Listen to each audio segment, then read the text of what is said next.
বুলবুলি নামক মেয়েটি প্রতি মাসে একটি করে বিয়ে করত, কিন্তু অবাক করা বিষয় হলো পরদিন সকালেই তার স্বামী মারা যেত। বুলবুলির একটি ছোট মেয়ে ছিল যার নাম মুনমুন। বাচ্চা মেয়েটি এইসব দেখে প্রচন্ড অবাক হয়, কিন্তু সে কিছুই বুঝতে পারে না। অন্যদিকে অবাক করা বিষয় হলো বাচ্চা মেয়েটির আম্মার যতই বয়স বাড়ছিল তার ফিগার ততই সুন্দর হচ্ছিল। এরপরে দেখতে দেখতেই কেটে যায় পুরো 15টি বছর। এখন মুনমুন নামক বাচ্চা মেয়েটি অনেক বড় হয়ে গেছে, কিন্তু মুনমুন লক্ষ্য করে তার মা তার থেকেও বেশি সুন্দরী হয়ে গেছে।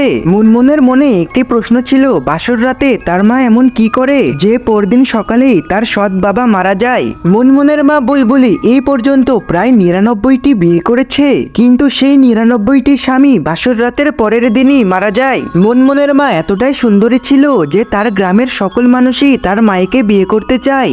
মুনমুন গ্রামের মানুষকে বলে, তোমরা যদি আমার মাইকে বিয়ে করো তাহলে পরদিনই তোমরা মারা যাবে। কিন্তু গ্রামের মানুষ এত কিছু জানার পরেও মুনমুনের মাইকেই বিয়ে করতে চায়। একদিন মুনমুন তার বয়ফ্রেন্ডকে তাদের বাসায় নিয়ে আসে।